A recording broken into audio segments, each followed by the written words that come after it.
জয় হিন্দ। আজকের আমি তোমাদের ক্লাস 12-এর তৃতীয় অধ্যায়ের এমসিকিউ নিয়ে আলোচনা করব। তো প্রথম প্রশ্ন দেখো, পররাষ্ট্রনীতি বলতে স্বেচ্ছাকৃতভাবে নির্বাচিত জাতীয় স্বার্থসমূহের একটি সুসংবদ্ধ বিবৃতিকে বোঝায়। উক্তিটি করেছেন হার্টম্যান। পরের প্রশ্ন, একাধিক রাষ্ট্রের পারস্পরিক সম্পর্কের সঙ্গে জড়িত সিদ্ধান্ত বা কার্যকলাপের সমষ্টিকে পররাষ্ট্রনীতি বলে চিহ্নিত করেছেন ফ্রাঙ্কেল। হলস্টি পররাষ্ট্রনীতির উদ্দেশ্যগুলিকে ভাগ করেছেন 3 ভাগে। পররাষ্ট্রনীতির একটি আভ্যন্তরীণ নির্ধারক হল ক্ষমতা কাঠামো। পররাষ্ট্রনীতির একটি বাহ্যিক নির্ধারক হল ভৌগোলিক অবস্থান ও আয়তন। ভারতের জোট নিরপেক্ষতাকে চিহ্নিত করা হয় গতিশীল নিরপেক্ষতা বলে। আমরা কেবল নিরপেক্ষ বা নেতিবাচক নীতি অনুসরণের পক্ষপাতী নই, আমরা ইতিবাচক নীতি অনুসরণ করতে চাই। যে দেশ ন্যায্য পথে চলবে আমরা তাদের সাহায্য করব, কিন্তু যারা আমাদের পছন্দ বিরোধী কাজ করবে আমরা তাদের বিরোধিতা করতে দ্বিধা করব না, একথা বলেছেন জওহরলাল নেহেরু। ভারতের পররাষ্ট্রনীতির অন্যতম মৌলিক বৈশিষ্ট্য হল পঞ্চশীল নীতির অনুসরণ। পঞ্চশীলকে জোট নিরপেক্ষতার পরিণতি বলে চিহ্নিত করেছেন কে.এস. মূর্তি। ভারতের প্রধানমন্ত্রী নেহেরু ব্রিটেনের রাজা বা রানীকে কমনওয়েলথভুক্ত স্বাধীন রাষ্ট্রগুলির স্বাধীন সম্পর্কের প্রতীক বলে চিহ্নিত করেছিলেন 1949 সালের 27শে এপ্রিল। আমরা কোনো পক্ষ এবং সামরিক জোটের অন্তর্ভুক্ত নয়, আমরা কেবল একটি পক্ষেরই অন্তর্ভুক্ত এবং তা হলো শান্তির পথ। এই মন্তব্যটি করেছেন জওহরলাল নেহেরু। কাশ্মীর সমস্যা সমাধানের জন্য পাকিস্তানের সঙ্গে ভারত সিমলা চুক্তি সম্পাদন করেছিল 1972 সালে। ভারত ও পাকিস্তানের মধ্যে ঐতিহাসিক লাহোর ঘোষণাপত্র স্বাক্ষরিত হয়েছিল 1999 সালে। 1968 সালে চেকোস্লোভাকিয়ায় সোভিয়েত সামরিক হস্তক্ষেপে বিরোধিতা না করা হলো ভারতের সোভিয়েত ঘেঁষা পররাষ্ট্রনীতির একটি উদাহরণ। ভারতের সর্বপ্রথম পারমাণবিক বোমার বিস্ফোরণ ঘটিয়েছিল 1974 সালে ইন্দিরা গান্ধীর সময়। ভারতের সঙ্গে তার প্রতিবেশীদের সুসম্পর্কের অভাবের সর্বাপেক্ষা গুরুত্বপূর্ণ কারণ হল কেবল সীমান্ত বিরোধ।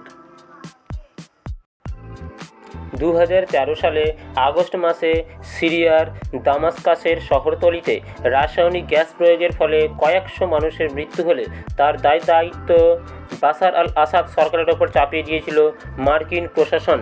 ঠান্ডা লড়াই ও দ্বিমেরু কেন্দ্রিকতার অবসানের পরবর্তী সময়ে ভারতীয় রাষ্ট্রনীতিকে চিহ্নিত করা হয় মার্কিন ঘেঁষা নীতি হিসাবে। ভারত হল মার্কিন কৌশলের লিঞ্চিপিন অর্থাৎ অপরিহার্য অঙ্গ, উক্তিটি করেছেন মার্কিন প্রেসিডেন্ট ওবামা। ভারত মার্কিন অসামরিক পরমাণু চুক্তি অর্থাৎ 123 এগ্রিমেন্ট স্বাক্ষরিত হয়েছিল 2007 সালে, ইমপ্লিমেন্ট হয়েছিল 2008 সালে। বর্তমানে জোট নিরপেক্ষ আন্দোলনের গুরুত্ব হ্রাসের অন্যতম প্রধান কারণ হল বিশ্ব রাজনীতির একমেরু কেন্দ্রিকতা। দক্ষিণ এশীয় আঞ্চলিক সহযোগিতা সংস্থা বা SAARC, south Asian association for regional cooperation এর সনদ স্বাক্ষরিত হয়েছিল 1985 সালের 8ই ডিসেম্বর। বর্তমানে সার্কের মোট সদস্য সংখ্যা হল 8। সার্ক এর প্রথম শীর্ষ সম্মেলন অনুষ্ঠিত হয়েছিল 1985 সালের 7 থেকে 8ই ডিসেম্বর। 1985 সালে ঢাকায় অনুষ্ঠিত সার্কের শীর্ষ সম্মেলন প্রগতির এক নতুন যুগ এর জন্ম দেবে এবং সংশ্লিষ্ট অঞ্চলে উত্তেজনা প্রশমনের কাজে সাহায্য করবে বলে আশা প্রকাশ করেছিলেন সম্মিলিত জাতিপুঞ্জের মহাসচিব ক্লুয়ার। সার্কের সনদের উদ্দেশ্য সম্পর্কে আলোচনা করা হয়েছে 1 নম্বর ধারায়। অদ্যাবধি 2015 সার্কের শীর্ষ সম্মেলন অনুষ্ঠিত হয়েছে 18 বার।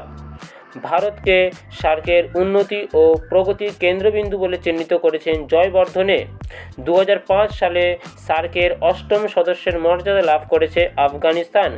ভারতকে দক্ষিণ এশীয় অঞ্চলের স্থায়িত্ব এবং গণতন্ত্র ও মানবাধিকার সংরক্ষণের একটি উপাদান বলে চিহ্নিত করেছেন গিউমারা।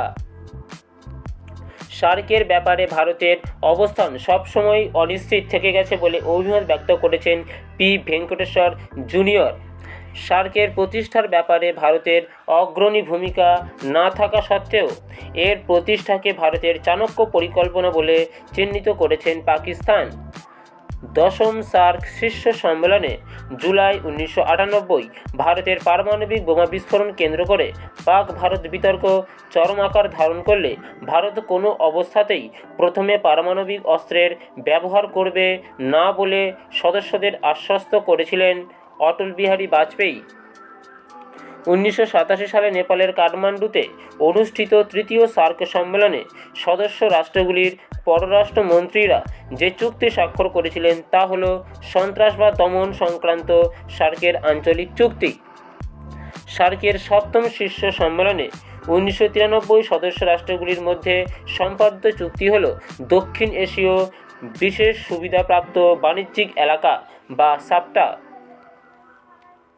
South Asian preferential trade agreement. তো এই ছিল তোমাদের ক্লাস 12-এর তৃতীয় অধ্যায়ের MCQ। আশা করি তোমাদের ভালো লেগেছে।